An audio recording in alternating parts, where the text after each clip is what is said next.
Have you ever found yourself in that one moment where your heart stops cold as you watch innocent children suffer, and you have just seconds to decide what to do?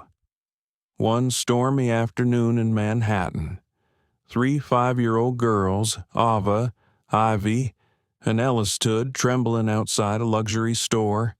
Their coats were soaked, their eyes filled with fear. Then came the voice, cold, ruthless, inhuman. Veronica Hughes, the store manager, barked, "Lick the dirty shoes." It wasn't just an insult. It was a test of conscience for anyone who dared to witness.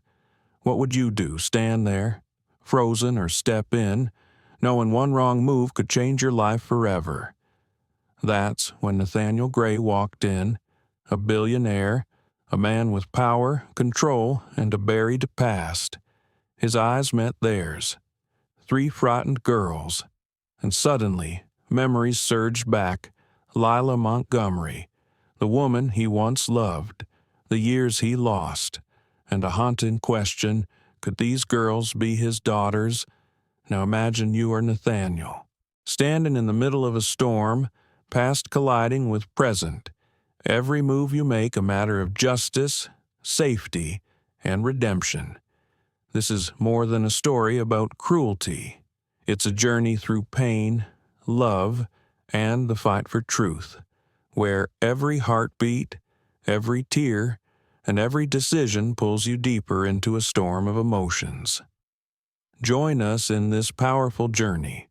Feel the weight, feel the healing, and ask yourself, what would you do if it were you standing there? Don't forget to like, share, and subscribe so you never miss a moment of this raw, emotional, and gripping drama.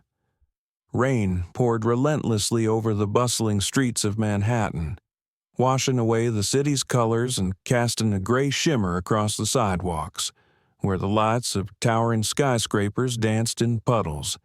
Taxis and cars sped by, sending splashes flying onto shoes, coats, and the occasional unlucky pedestrian rushing to escape the storm. Near the corner of 57th Street, just outside the gleaming glass doors of Opal & Co., stood 3 little girls, shivering, drenched from head to toe. Ava, Ivy, and Elle, triplets, only 5 years old. They huddled together, clinging to each other for warmth beneath rain-soaked jackets that did nothing to shield them from the cold. Their curly hair clung to their cheeks, shoes soaked through and squishing with every tiny step. Tattered backpacks hung loosely from their shoulders, dripping water onto the concrete below. Each time a cab roared past, splashing dirty water in their direction, the girls flinched, curling inward, trying to shield each other from the cold and the world. They had been walking for nearly the entire morning, from the Bronx to Manhattan, hungry, freezing, and exhausted.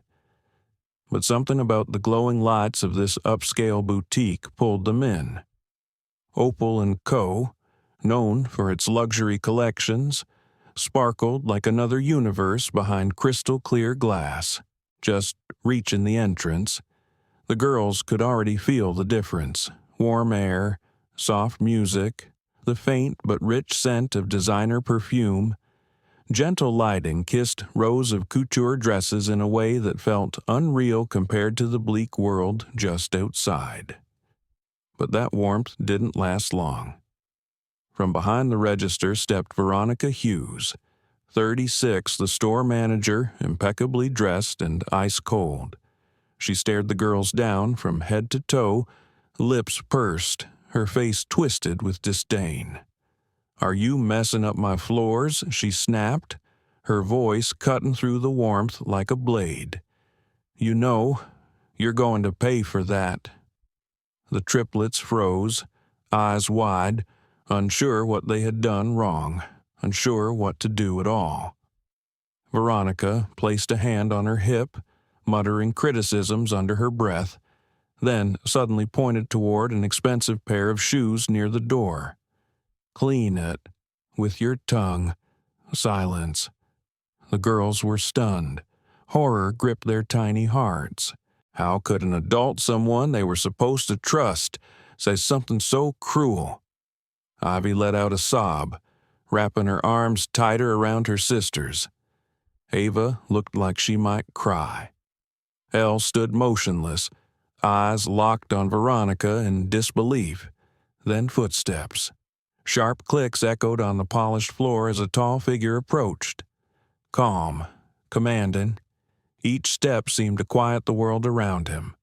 It was Nathaniel Grey, 46 years old, billionaire, CEO of the Opal and Cootie brand. He didn't speak at first, just took in the scene: three trembling little girls, soaked and humiliated, and a manager who had crossed every line. His chest tightened, his heartbeat quickened, but his gaze stayed steady.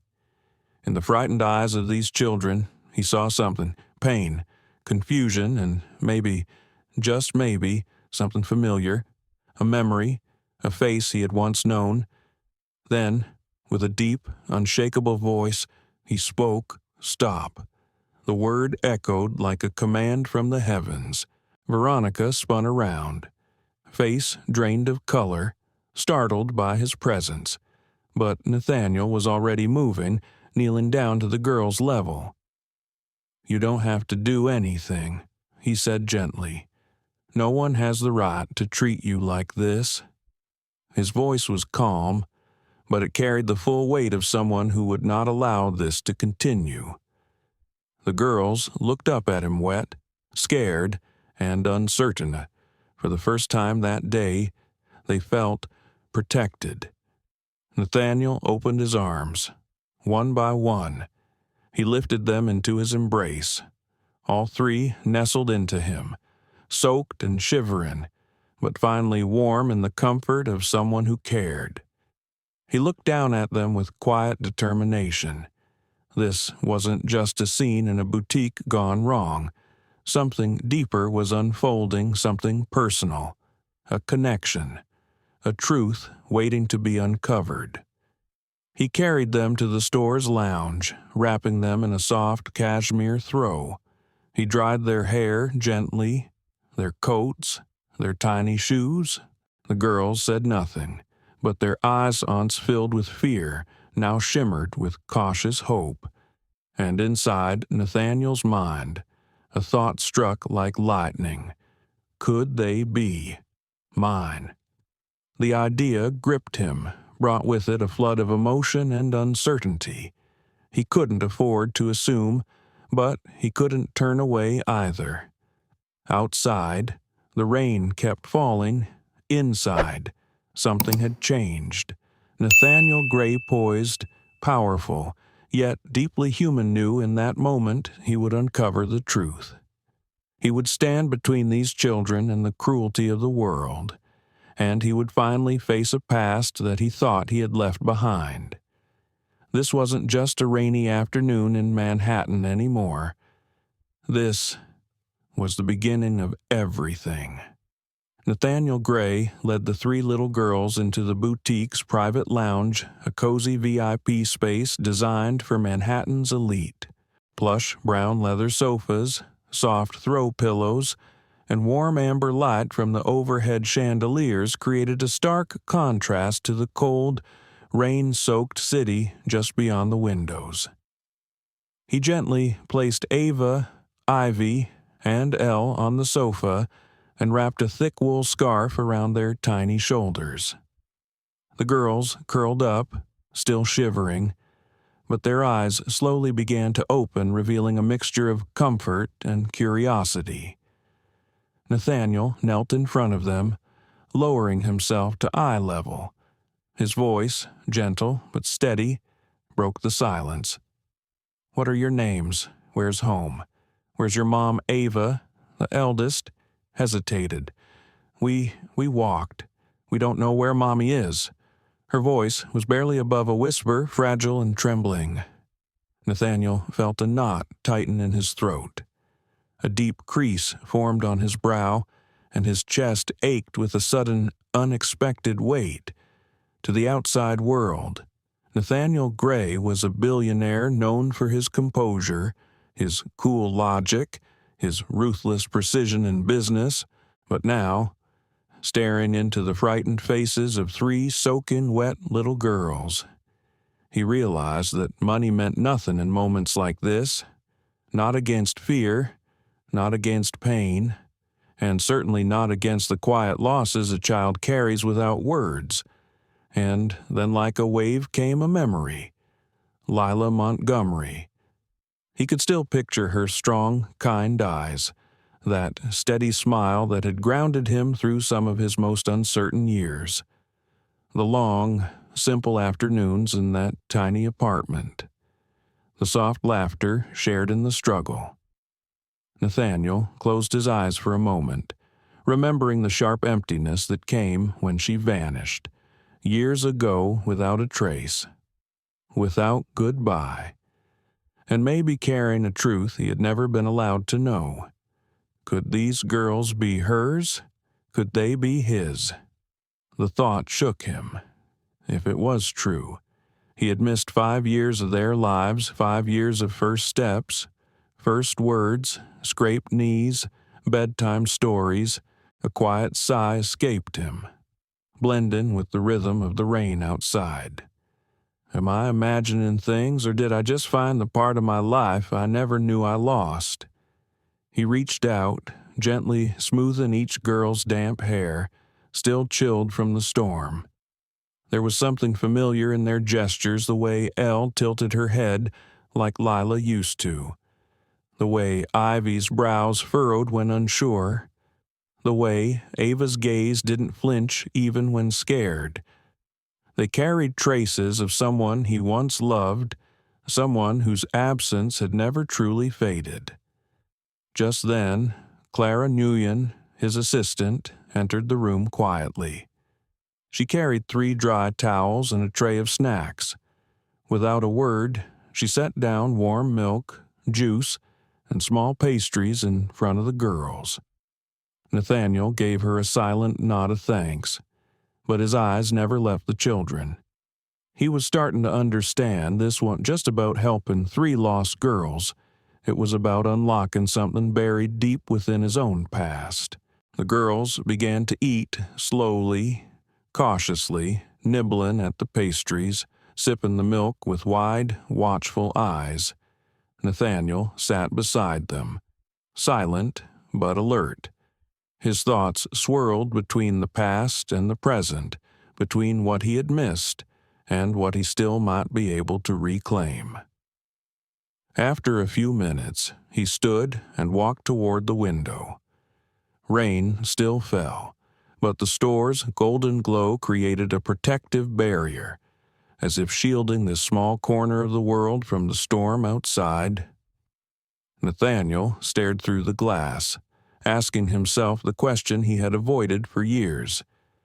Do I have the courage to face the past, to find Lila, to uncover the truth about these girls, or would he simply protect them as nameless children, leaving the haunting suspicion buried forever in that moment of stillness? Something deep inside him stirred, a voice, a pull. He couldn't walk away, not from them, not from her, not from this chance to make things right. He turned back toward the sofa, his voice warm and steady, yet filled with resolve. "Don't be afraid," he said softly. "No one has a right to scare you anymore. I'm here, and I promise I'm going to protect you, and I will find out the truth." The girls looked up at him. Their eyes, though still unsure, now held a glimmer of hope. And for the first time in years, Nathaniel felt something rise inside him, a strength not born from power or wealth, but from something far deeper: responsibility, love, and the need for redemption. And that was when the first twist revealed itself. Nathaniel Grey, cool, calculated, unshakable, had a suspicion growing inside him. These girls might be his daughters, the daughters of Lila Montgomery, the woman he lost to silence and time, the woman who may have left behind not just memories, but a family he never knew he had. That suspicion would become the invisible thread pulling him into a new journey, one of secrets, heartbreak, and second chances. A journey not just to protect, but to uncover, to reunite, and to heal. Nathaniel Grey sat quietly on the leather sofa in the boutique's private lounge, the warmth of the wool scarf still draped gently around Ava, Ivy, and Elle. His gaze drifted to the rain-covered windows, where heavy droplets slid slowly down the glass each one, a quiet echo of time slipping through his fingers. He pulled out his phone and scrolled through old notes. There it was, Lila Montgomery. Her name hit the screen like a soft strike of thunder, an undeniable punctuation mark from the past. Nathaniel's mind drifted back to those long afternoons in their small Manhattan apartment, Lila humming while folding laundry, adjusting a crooked picture frame, or simply smiling at him after a long day. Their love had been quiet, private, real, and now, sitting in front of three little girls with familiar eyes and gestures, Nathaniel felt those memories come rushing back like a tide he couldn't hold off. Could they be mine? The question rose from his chest like a breath he couldn't exhale, full of wonder, fear, and weight. He stood and walked over to the counter. "Clara," he said, his voice calm but firm, "I need your help. Find me everything you can on Lila Montgomery. I need to know where she's been, what's happened to her since we last saw each other." Clara Nguyen, ever efficient, nodded without hesitation. She pulled out her tablet and immediately began scanning old emails, public records, and personal archives, searching for any thread of information that could connect the past to the present. While she worked, Nathaniel returned to the girls. He watched them closely, how Ava cradled the warm cup of milk with both hands, how Ivy leaned gently on her sisters for comfort, how Ella's wide eyes stayed fixed on the rain, wondering about a world beyond the window. Every glance, every motion, every spark of personality all reminded him of Lila, the way she used to tilt her head when deep in thought, the way she'd silently clean up after others with a soft patience that never asked for credit, that gentle strength, that quiet love. It was here, again, reflected in three tiny mirrors. Then Clara spoke, her voice low, serious. "Mr. Grey, I found some records. Lila's been living in the Bronx for the past few years. She is registered as a single mother, but there's no mention of the girls in any official documents." Nathaniel's heart skipped. No names, no birth records, no father listed. He leaned forward, his voice calm but edged with urgency. "Clara, I need verification.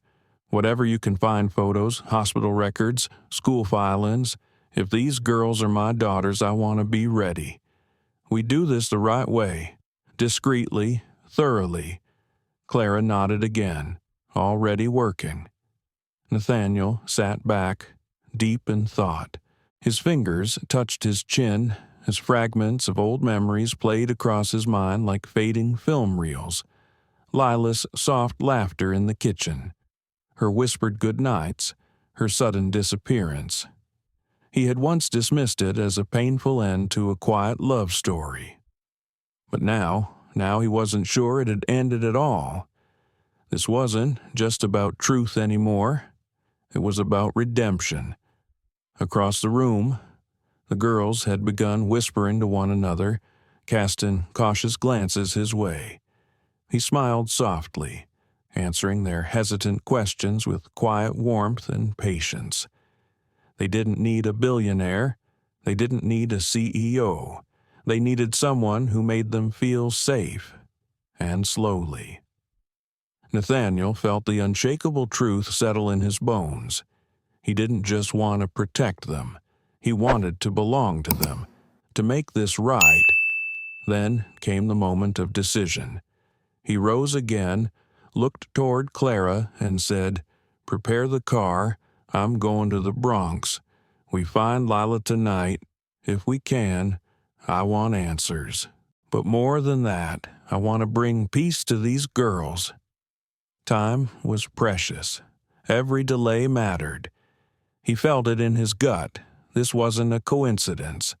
Fate had drawn them back together. And now, he wasn't going to waste it. Before leaving the store, Nathaniel knelt once more in front of the three little girls. His voice, soft but steady, carried the weight of a promise. "Don't worry, sweethearts. We're going to find your mom. Everything's going to be okay." The girls looked at him still timid, still unsure, but a tiny flicker of light shone in their eyes, a glimmer of something deeper than hope, trust, and, in that instant, Nathaniel knew. This journey wasn't just about unraveling a mystery. It was a chance to rebuild what was once lost, to face the woman he had never stopped wondering about, to discover whether love, forgotten but not gone, had quietly grown into something he never expected. A family.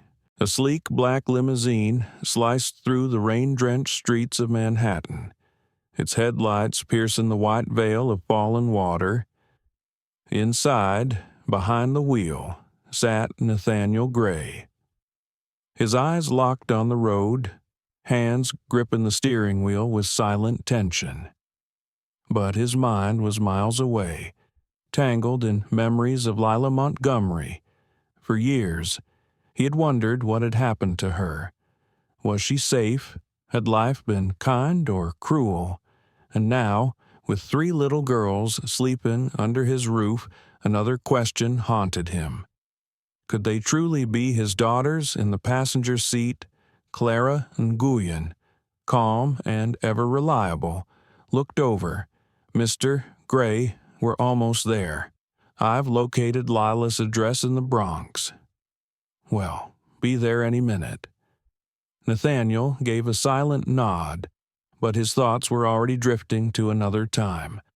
He remembered the small apartment where Lila once lived, the quiet afternoons after long days at work, their soft conversations while the city roared outside, the way she'd smile at him when no one was watching, the stillness between them, peaceful, unspoken, and then her sudden disappearance. No note, no warning, just silence. The limo pulled to a stop in front of a weathered building in the Bronx. Rain fell harder now. Nathaniel stepped out, coat immediately soaked, eyes scanning the dim surroundings. One apartment door stood slightly ajar, warm light spilling faintly into the storm. He took a deep breath and walked in. Inside, time seemed to stand still. Lila Montgomery lay on a worn-out couch, frail, pale, and visibly exhausted. But her eyes still held that same fire-tired but unbroken. Beside her, huddled protectively, stood Ava, Ivy, and Elle. Their small hands clutched at her sleeves, eyes wide as they recognized the man who had held them only hours before. Nathaniel stepped closer, wordless, until he was kneeling beside her. His hand found her shoulder. "Lila, it's me." "Nathaniel," he said softly, his voice raw with emotion. Lila blinked, her lips trembling, and then just one tear slid down her cheek. That was all it took to unravel years of silence. Why are you here?" she whispered, her voice shaky. Nathaniel reached up, wiping the tear gently from her face. "I didn't know before," he said, "but am here now, and am not leaving. Well, face this together." His hand moved to her forehead, feverish, her pulse weak. She had endured too much for too long. Alone, in silence, raising 3 children while hiding from a world that had failed her. Nathaniel's heart cracked with guilt. Regret pulsed through every heartbeat. He had missed so much in just 5 years of fatherhood, but 5 years of her struggle. Clara entered quietly and helped Lila into a warm coat. Together, she and Nathaniel supported her fragile body, guiding her slowly out the door. The girls followed closely, clutching their mother's hands, eyes filled with fear and wonder. Nathaniel glanced down at them, and his heart broke all over again.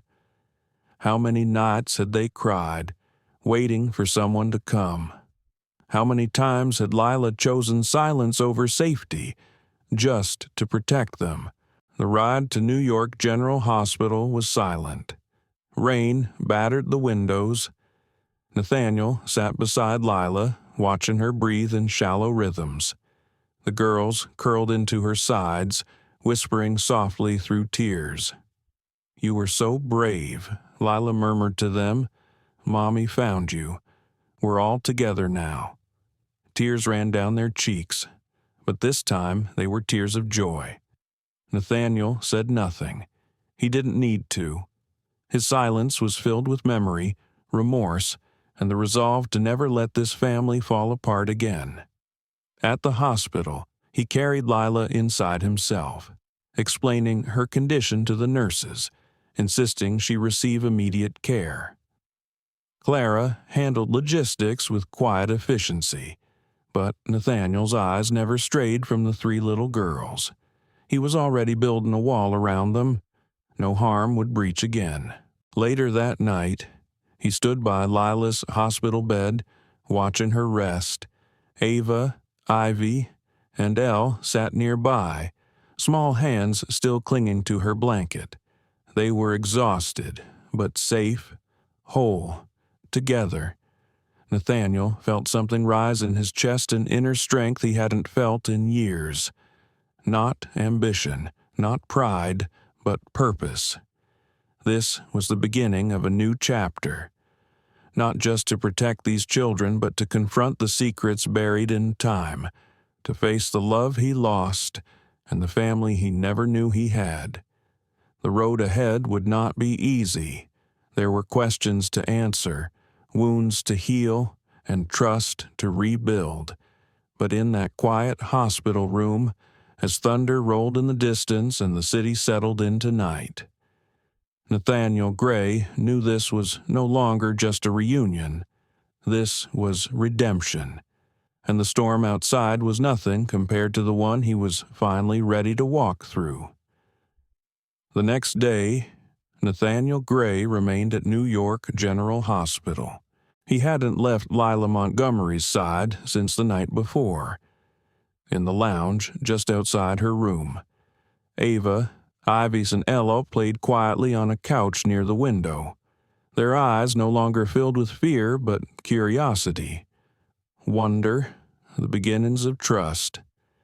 Nathaniel sat nearby, watching their every move, but inside, his heart still ached, riddled with guilt for the years lost and the pain endured by the woman he once loved and the daughters he never knew he had.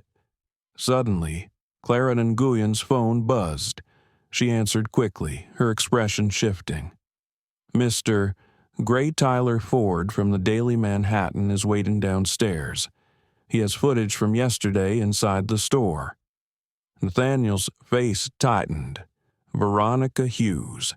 Her name alone sent a ripple of anger through him.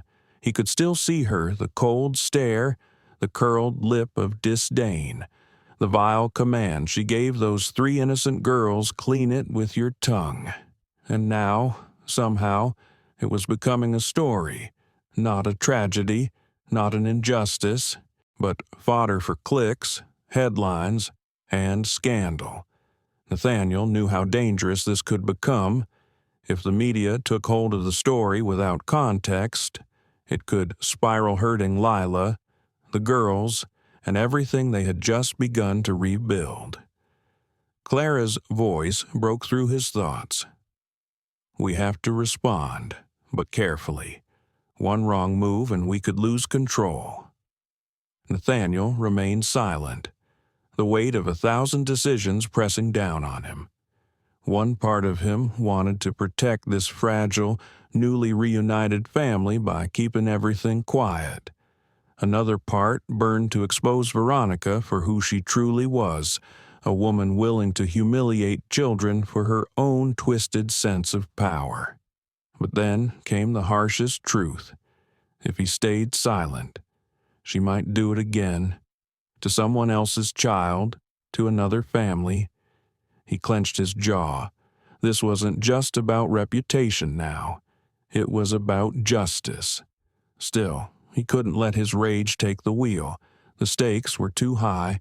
Ava, Ivy, and Elle needed peace. Lila needed healing. And his name, Nathaniel Grey, was too large a target to move carelessly. He took a deep breath, then stood, looking into the hospital room where Lila lay. Her daughters curled at her side. Then he picked up his phone and called Connor Blake, his most trusted attorney. "Connor, I need every legal avenue prepped, emergency guardianship filings, a media restraint strategy, and a formal statement short. Precise, no drama." Within minutes, Nathaniel reviewed and approved the statement. "The 3 children currently under my care are safe, protected, and recovering. Any claims circulating without context are both inaccurate and harmful. We will not be engaging further at this time." But across the city, Veronica Hughes wasn't staying quiet. She had already contacted Tyler Ford, leaked a clip from the boutique security camera, 3 little girls soaking wet, trembling, as Nathaniel entered Opal & Co. Her voiceover in the video framed the encounter with carefully chosen words: mysterious billionaire, unconfirmed children, hidden scandal. She wanted attention, she wanted revenge, and she was willing to use 3 innocent children to get it. When Nathaniel saw the headline notification pop up on Clara's tablet Grey's secret heirs, he didn't speak, didn't flinch, but the fire behind his eyes burned hotter than ever. He rose, walked slowly out into the hospital hallway, and stared out the tall windows. The city stretched ahead gray, towering, waiting. The rain from yesterday had stopped.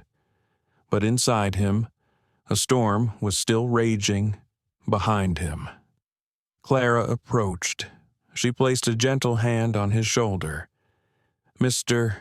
Grey, we've been through worse, but this time, you're not alone. They need you. She needs you, and am right here with you." Nathaniel nodded, the warmth of her words grounding him. The silence between them said more than anything. He turned and looked back into the room. Lila was awake, gently speaking to the girls, her voice soft, reassuring. The children huddled close, a portrait of love, survival, and quiet hope. And in that moment, Nathaniel understood. This wasn't just a crisis. It was a turning point. The media storm would come. The legal battles might follow.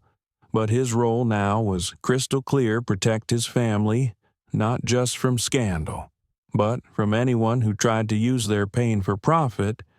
The days ahead would test him, his patience, his integrity, his past. But Nathaniel Grey was ready, because for the first time in years, his fight wasn't about business, empire, or control. It was about love. And nothing in this world was stronger than a man fighting for the people he refused to lose again. In the days that followed, Nathaniel Grey never left New York General Hospital, while Ava, Ivy, and Elle began to adjust to their new environment, laughing gently, drawing near the window, finding fleeting moments of childhood again. Nathaniel and Lila Montgomery faced a storm far more complex, the looming weight of legal warfare and the tightening grip of media pressure. Nathaniel's phone was glued to his hand. Every hour mattered. He called Connor Blake, his most trusted attorney in family law. "Build the case," he said sharply. "Everything has to be airtight. We can't give Veronica Hughes a single inch." His mind was stretched thin tense, anxious, but he couldn't afford to show it. Not now. Not in front of the people who needed him most. Inside Lila's hospital room, sunlight filtered gently through the curtains. She lay in bed, still pale but steadier now. When her eyes met Nathaniel's, they lit up, but underneath shimmered fear. She bit her lip and whispered, "Nathaniel, what if they take the girls away from me?" Her voice trembled, revealing the quiet terror she had carried alone for years. Nathaniel moved closer, taking her hand in his. "No one's taking them," he said firmly. "I swear to you, Lila, well, fight this, and we'll win." But inside, his resolve warred with exhaustion. He wasn't just battling a vindictive store manager and opportunistic reporters. He was confronting years of guilt, regret, and chances lost, painful memories of a woman he once loved disappearing without explanation, and 3 daughters he never knew he had. Clara Ngoyan entered the room with a folder of legal documents. She placed them gently on the table. "Mr. Grey," she said quietly, "we've gathered everything, testimonies, medical reports, timeline evidence, and one more thing." She pulled out a signed affidavit, Mrs. Delgado, Lila's neighbor.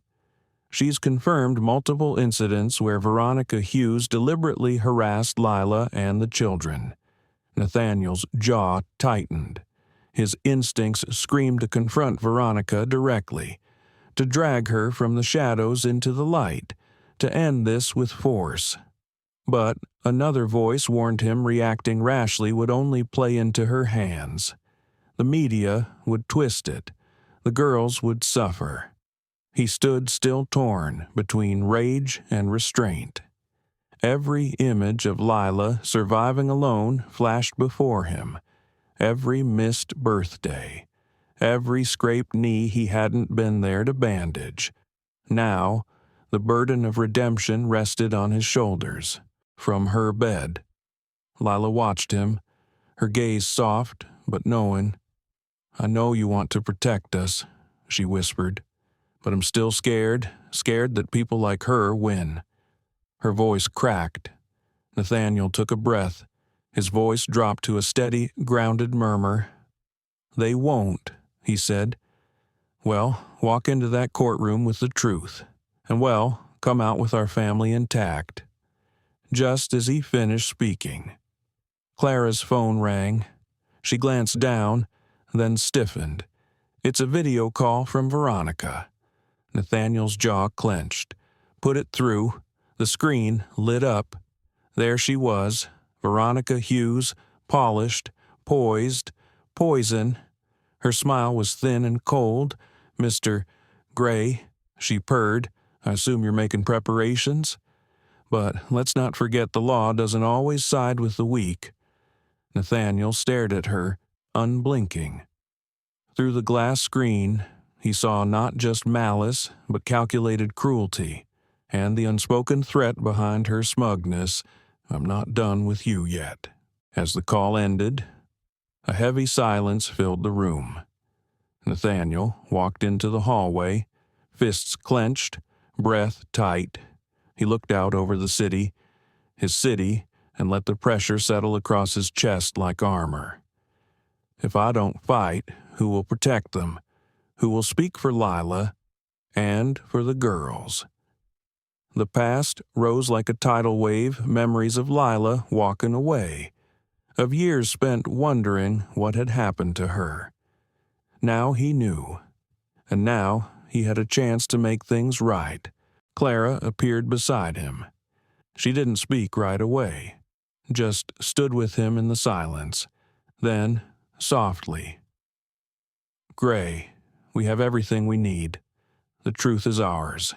Now it's time to stand up." Nathaniel nodded. He knew it. This was the turning point, the moment where every emotion, anger, grief, hope, and love came crashing together. He turned back into the room. Lila looked up, her hand resting on Ava's shoulder. The girls were holding her close, eyes flicking up toward Nathaniel with quiet fear and fragile trust.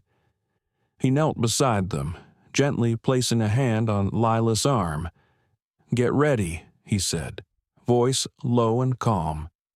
"This is the fight that matters most, but you're not doing it alone." Lila nodded, tears glistening but unfallen. The girls moved closer to her, and for the first time, their faces didn't show panic, just faith, and in that moment, Nathaniel Grey felt something ignite inside him. Resolve, focus, and a fire that no court, no journalist, no manipulative woman could extinguish. This wasn't just about reputation anymore. It was about protecting what never should have been lost in the first place. A family. The day had come. Family Court of Manhattan was packed.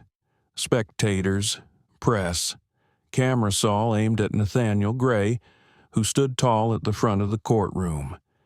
His grip tightened around the case file, but his expression remained calm, resolute. Beside him sat Lila Montgomery, her hand holding onto those of their 3 5-year-old daughters Ava, Ivy, and Elle. The girls looked around, eyes wide with uncertainty, fear flickering in their gaze, but they kept turning back to their parents, searching for reassurance. They found it in Nathaniel's stillness, in Lila's steady hand. But outside their circle, the storm was growing. Reporters from the Daily Manhattan and tabloids jostled for position. Flashbulbs flickered like lightning, and then Veronica Hughes entered the courtroom, all arrogance and designer heels. She smirked as she passed. The rich always think they can bend the world. "Gray," she sneered, "but courtrooms aren't just another chessboard." Nathaniel didn't respond. He didn't need to. His eyes never left his daughters. The judge entered. Silence fell. Then Connor Blake, Nathaniel's attorney, stood and addressed the court. "Your Honor, Ava, Ivy, and Elle, 5 years old, are currently in the protected custody of Mr. Nathaniel Grey. Today, we present irrefutable evidence that Veronica Hughes, manager of Opal & Co., not only mistreated these children, but did so with intent and cruelty. And yes, there's video." A murmur swept through the courtroom. Veronica's confident posture twitched, and then the real blow came. Mrs. Delgado, Lila's longtime neighbor, took the stand. She didn't tremble. She didn't hesitate. I saw what Veronica did, how she lied about Lila, how she made threats. I warned Lila to leave before something worse happened. The courtroom shifted. Even the judge leaned forward, eyebrows raised. Next came the final pillar of truth. Nathaniel stepped forward, his voice calm but echoing through the room. Requesting an immediate DNA test to confirm what I already believe in my heart. Ava, Ivy, and Elle flinched at the words. Their small hands gripped Lila's tighter, but Nathaniel knelt in front of them and whispered, "It's okay. Little ones, just trust me." Lila's voice was barely audible. "Do you really think this will prove it?" Nathaniel met her gaze, unwavering. "Whatever the result, I'm not going anywhere. You have my word." Minutes later, the results arrived. The room held its breath as the court clerk read aloud, "Ava, Ivy, and Elle are the biological daughters of Mr. Nathaniel Grey." Gasps, silence, and then emotion. Nathaniel's knees buckled slightly, and for the first time in years, his eyes filled with tears. He turned to look at the girls. Everything made sense now. Their eyes, their courage, their strength, pieces of Lila, pieces of himself. A family finally made whole. Veronica stood frozen, her last shred of arrogance slipping from her face. The judge turned to her. Under pressure overwhelmed by the mounting evidence, Veronica Hughes broke. She admitted to everything: the order to humiliate the girls, the false statements to the press, the manipulation, the cruelty. Justice, at last, was served. Nathaniel reached down, pulling his daughters into his arms. They collapsed into him, laughing and crying. Then, gently, he helped Lila to her feet, placing a steady hand on her shoulder. She looked at him through tears. Nathaniel, we're really a family. He nodded, eyes wet. We always were. He turned, facing Veronica one last time. This ends now, he said. You don't get to control this story anymore. And with that, he turned his back on her for good. The courtroom exhaled. The drama that had shaken a family, challenged a city, and captured headlines had reached its crescendo. But what lingered wasn't the scandal. It was the silence after the storm. In that silence was healing. As they left the courthouse, hand in hand, Lila looked up at Nathaniel. Her voice was quiet. But sure, you fought for us. You didn't have to, but you did. Nathaniel smiled. I had to, because from now on no one separates us, ever again. The girls ran ahead, holding hands, hair catching the wind, free, safe. Nathaniel and Lila followed, step by step, closer than they had ever been before. And in that moment, Nathaniel Grey finally understood it wasn't wealth, it wasn't reputation, it wasn't even justice. It was love unshakable, tested, and finally redeemed that made this family whole. Golden rays of the setting sun poured through the floor-to-ceiling windows of Nathaniel Grey's penthouse, bathing the spacious living room in warm amber light. On the plush sofa, Ava, Ivy, and Elle, his 3 5-year-old daughters, giggled beside their mother, Lila Montgomery, their laughter light and contagious. Nathaniel stood a few steps away, watching them with quiet awe. His eyes were soft, filled with something deeper than relief peace. The storm had passed. The court battle was over. Veronica Hughes was no longer a threat. The media had moved on, and within these walls there was only love. The once cold silence of the penthouse was now replaced by laughter, light and healing. The weight of legal fears, public judgment, and old regrets had begun to lift. More than justice had been won. Safety, trust, family, the kind of triumph no amount of wealth or power could ever guarantee. One late afternoon, Nathaniel and Lila took the girls out onto the balcony. The city pulsed below, alive, chaotic, beautiful. Ava leaned into him and asked, "Daddy, will we always be together?" Nathaniel knelt beside her, looked straight into her eyes, and smiled. "Yes, sweetheart, always. I promise. Me and your mom were here to stay." The girls smiled, their eyes sparkling like the golden light dancing across the skyline. Lila placed her hand gently on Nathaniel's shoulder. "I never thought life could feel this full again," she whispered. "But now I believe hope really does survive." Nathaniel turned to her, his expression steady. "We made it through the worst, and whatever comes next, we face it together." In the weeks that followed, the Grey penthouse blossomed with new life.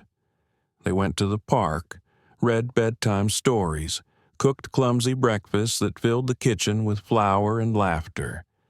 Nathaniel began to see joy not as a luxury but as a necessity. Lila, stronger every day, enrolled in classes again. She also joined a local nonprofit, mentoring other single mothers and advocating for children in vulnerable communities.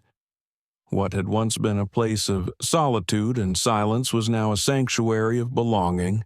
At night, Nathaniel often stood alone on a balcony, overlooking the city lights.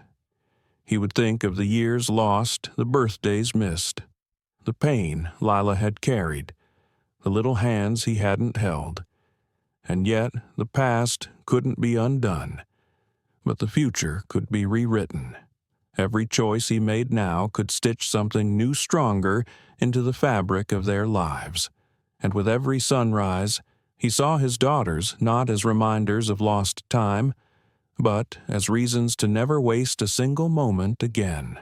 One evening, as golden sunlight washed over the living room once more, Nathaniel watched his daughters playing with Lila. He closed his eyes, let the warmth settle into his chest, and thought all the pain, all the trials they brought us here. They showed us what truly matters: family, love, and empathy, and I will never take that for granted again. He opened his eyes, looked out across the horizon, and felt it. Healing, not just for the girls, not just for Lila, but for himself. Because in the end, Nathaniel Grey had learned the most important lesson of all: that true strength wasn't measured by what you could control. It was measured by what you were willing to fight for and who you chose to stand beside. And so, the story closes not with silence, but with light, with laughter echoing through warm halls, with small hands held tightly in bigger ones, with a man who had once walked alone, now walking in step with the family he never thought he'd have. Ava, Ivy, Elle, Lila, Nathaniel, together, at last. Final message to the audience. Optional VO, narration, outro, no matter how dark the road, no matter how long the distance, love, courage, and persistence can lead you home. And sometimes home is not a place, it's a promise you keep. This was their story. May you find your own light. The story of Nathaniel Grey, Lila Montgomery, and the three little girls Ava, Ivy, and Elle isn't just a tale of drama. It's a powerful reminder of love, responsibility, and courage. Through a journey of rescue, reckoning, and redemption, we learn that genuine care and compassion can heal even the deepest wounds. Power and wealth aren't always the answers. Sometimes, one act of courage, one right decision can change someone's entire life. This story also reminds us of the value of empathy and perseverance.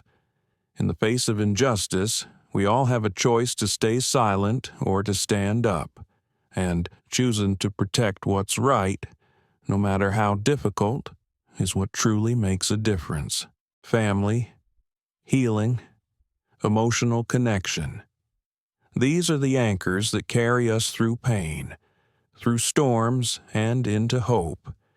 We hope this story inspires you to reflect on the power of love, the strength of resilience, and your responsibility to protect the vulnerable.